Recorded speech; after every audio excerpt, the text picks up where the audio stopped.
Welcome to Vintage Coin-Op Restorations and International Mutoscope's Flying Saucers. We're going to date this game somewhere in the early 50s. An exact date is not known. However, this one has been completely restored. We do have the original colors on it, but we did add a little bit. If you look really close, you'll see a little bit of an opalescent silver speckling, which is something we did. And the marquee, basically same size, but on the top here you see the very colorful flying jet. And if you look at the advertising for the original, basically the game was just blue and white, very, very simple. And we wanted to dress this machine up. So we did keep all the the same directions and everything, but we did add a little bit to this machine. In fact, the flying saucer that would be right in the front there, which was just plain white, now we have a three-dimensional effect with an applique. And we carry that to the other side too.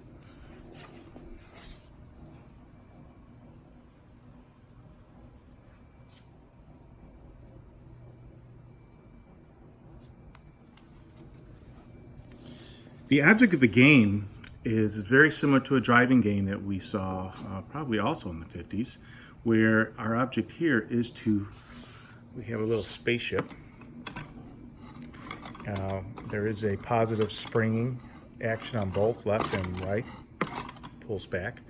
And basically what you're doing is you're trying to keep that little spaceship on that braided beam, let's call it, that's what I think it's actually called. It says directions, move handle to keep the flying saucer on the beam. So what it is a braided copper contact that as that little spaceship rides on it, it makes contact, and in turn, up on here on the screen here, you'll see every time you hit it, you'll hear 1, 2, 3, 4, and it keeps on going. Every time you get up to your 100,000 mark, which you'll see here, you'll hear a bell, and you'll also move forward. A thing noted, even in on pin, I think it's called one of the arcade machine sites, is the machine and the glass were made backwards. The game originally started in New York and traveled to Los Angeles.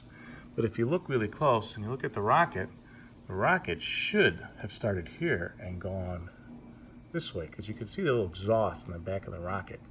And it was a mistake they obviously never fixed.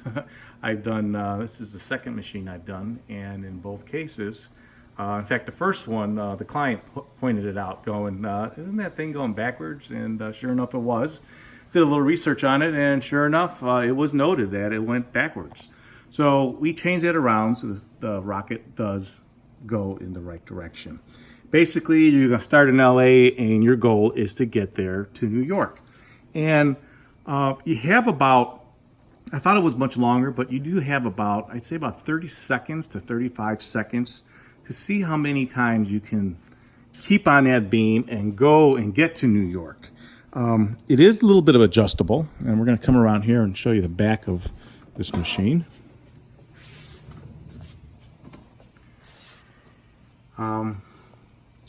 Let's get back to the adjustable part. Right, this little lever here, it's not a lever, but it's a stop. And if you were to bend it back a little bit, you can grab another 4, 5, and then you can pull it back and even get a little longer.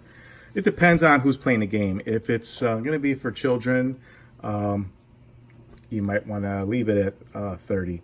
If it's an adult, if you bring it all the way back or perfectly at perfect 90, you could probably get to New York all the time.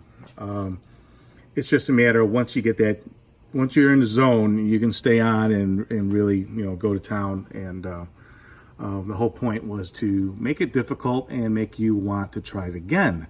So in this case, that's what we've done. We tried to pull it forward, giving you a shorter bit of time and not so easy to get all the way to New York.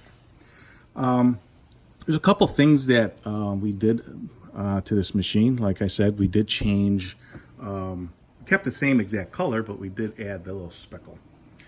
And in this particular machine, The original motor, I wasn't 100% satisfied with.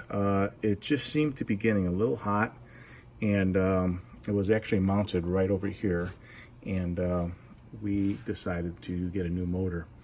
And because we needed to keep the same RPMs that the original motor had in there, we weren't able to find a motor that actually turned in reverse. So by putting it on the other side of the drum, going forward would give us the direction that we wanted the drum to go as you were flying. That is, as you come around here, you want it to come forward towards you as opposed to going the opposite way, which it would have done if I just left it the way it was. So that was just one thing that I just, here we have, it's got a fan on it, keeps it cool, and it's a, it's brand new technology in here. Another thing that we did, which is really cool, and this first time I've done it in this machine, is we have audio. And what I have here is a audio box that was programmed, and what we had was afterburner sounds of jets flying. Nobody knows what a spacecraft sounds like, but we decided to make it sound like afterburning from a jet. And that's what we have. It's got a little volume switch on there so you can make it really loud. And being inside the back of that box, it can really amplify. So, once you decide where you want it to be, you can kind of control it, tune it up, tune it down. And it's just it's a fun detail. It's something that not everyone would expect to see. A little bit difficult because that is, current 110. So to get that 110, we came off of the transformer direct.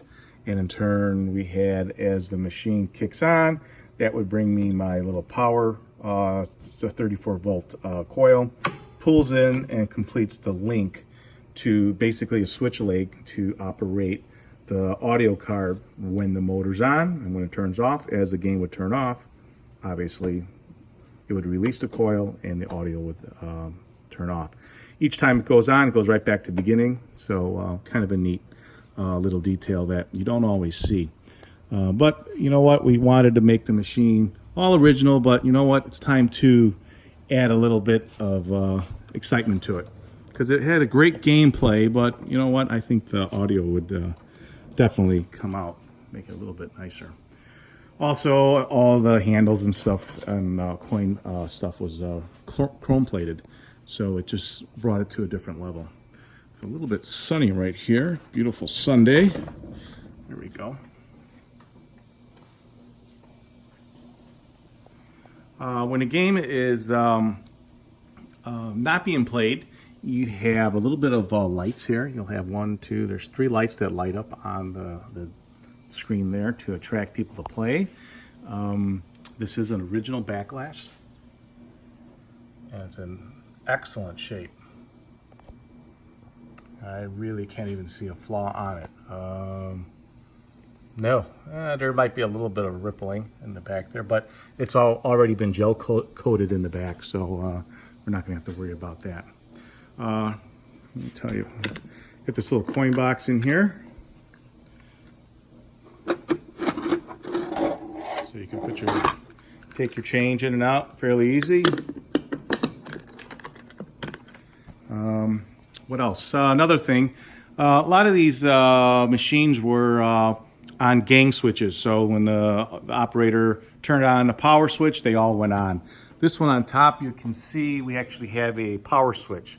And that power switch is just a switch leg.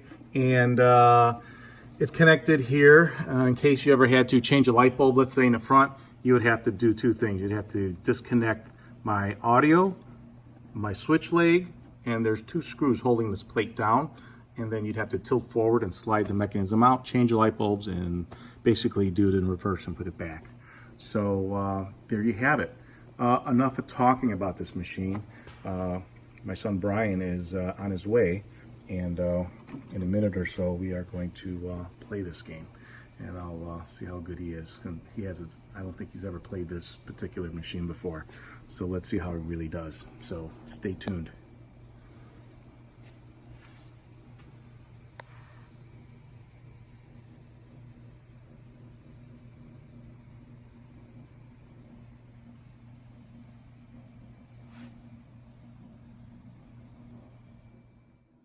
Well, enough without talking about this machine. Let's actually turn it on. So as I reach up on top, here's our switch. And there's your lights up on top. And you also have two lights on the left and right here. Kind of guide your way. And my son Brian's going to actually play this game while I try to videotape, see how good he really is. All right, Brian.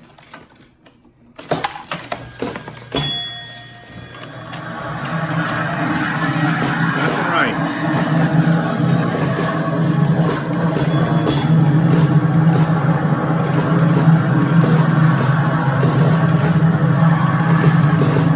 What do you think, Brian? Easy? No. All right, where is he at now? There he is. All right, you didn't get too far. Let's go ahead and try it again.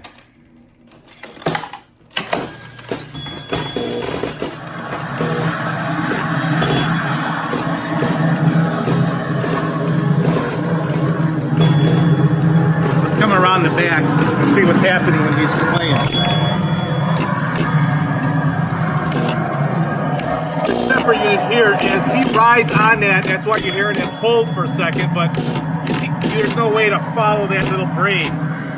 So as soon as he jumps off the braid, what happens is this advances a notch. You get 9 hits, and then I believe the 10th one is your forward of your spaceship, and that would jump the power over to here, and in turn bring you up 1 notch. So the game goes pretty quick, and let's see how far he got. How far did you get? A little better. He's in Dallas, Fort Worth. Okay, hit it again.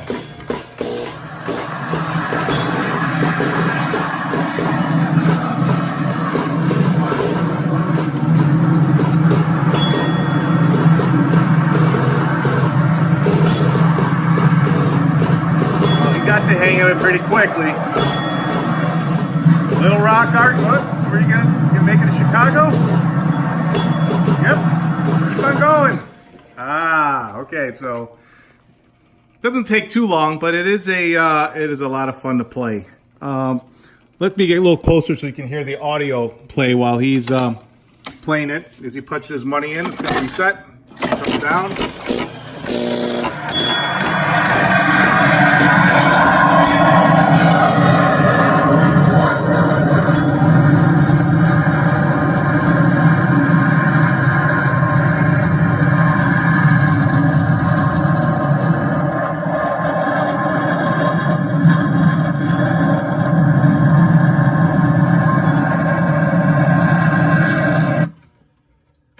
Hopefully you actually heard that.